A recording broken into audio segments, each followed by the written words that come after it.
Hello everyone, just a quick video demo of the pyFMC. On the right here we've got a Raspberry Pi connected up to wired Ethernet.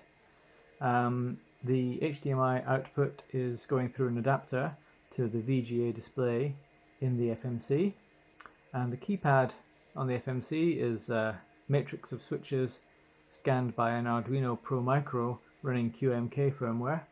That just plugs in as a regular USB keyboard. Over here on the left we've got the X-Plane simulator running. There's no plugins or drivers or anything required. We're just connected directly using UDP packets. So if we press a button on the FMC, we get new information. Press a button, it updates fairly quickly.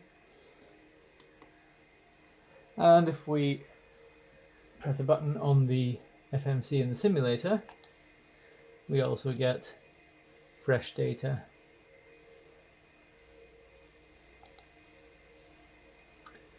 So there we are.